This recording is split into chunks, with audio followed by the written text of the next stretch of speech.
Hello, I'm over here at Lake John Abbey to show you a method that I've had a lot of success on lately, the PVA tea bag.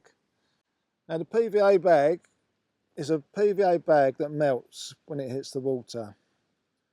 In the bag there's 2 4mm, 1mm and some ground pellets, and there's a hook bait. I've got a 6mm banded pellet. Main line 020 suplex, B911 extra strong Camazan hook, quick change bead and a 1 ounce bomb to secure the bag on the bottom of the lake. Let's cast this out and see if we get a bite.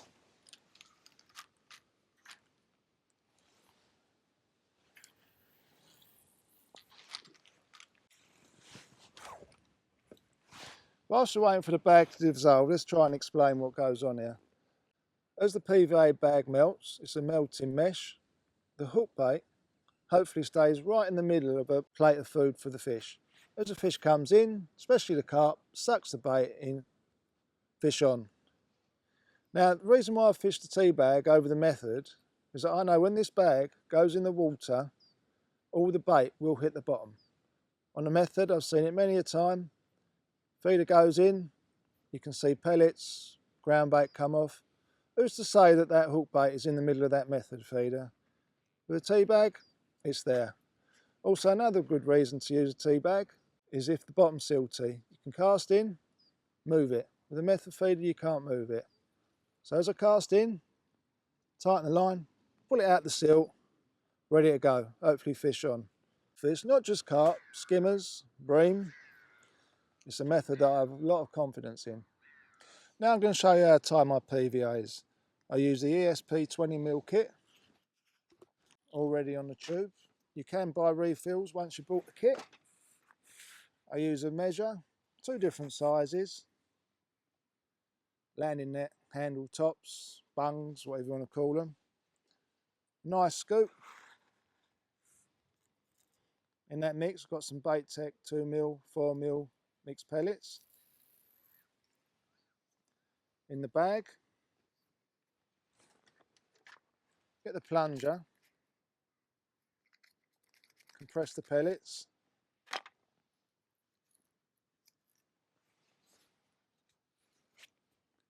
hold them tight, pat them down, get a nice round ball, tie it off tight.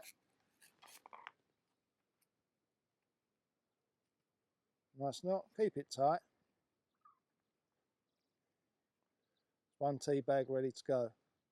Tie another knot. So you're all ready to go again for the next PVA. Place that PVA in a nice watertight, airtight container.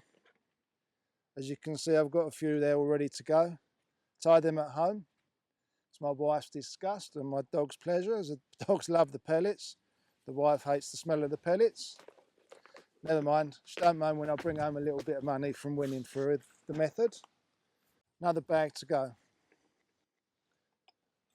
Another little tip, the fishery allows it. Some nice boilies. A few bigger pellets, a few small pellets. Grind them up.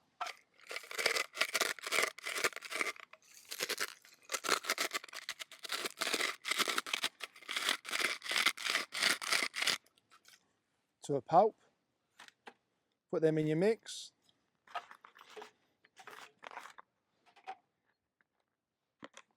Put them in your bag. And when the PVA bag breaks up, hopefully,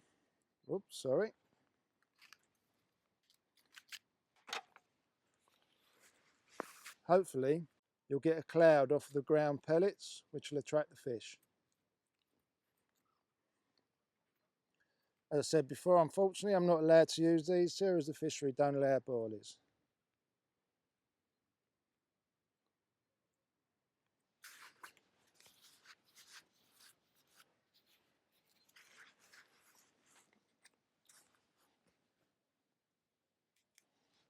There you go.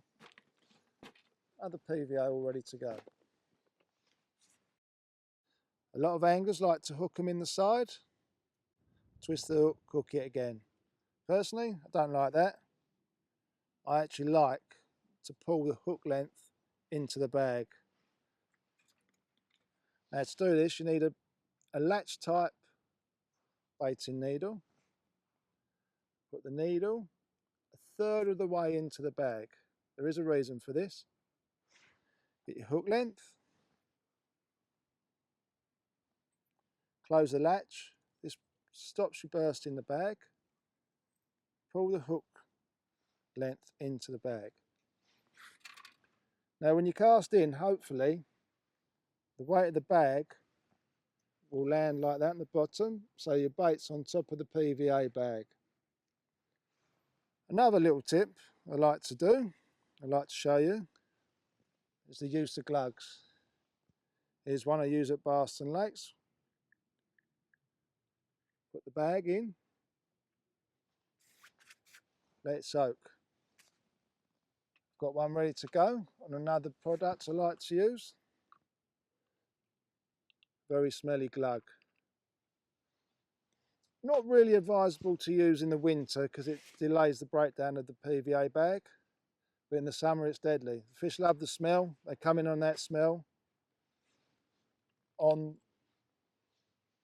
this one, they also come into the colour and the cloud.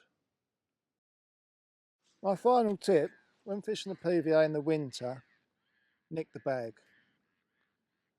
Couple of 3 times, a few pellets fall out, but when this goes into the water, this will help the bag break down a lot quicker.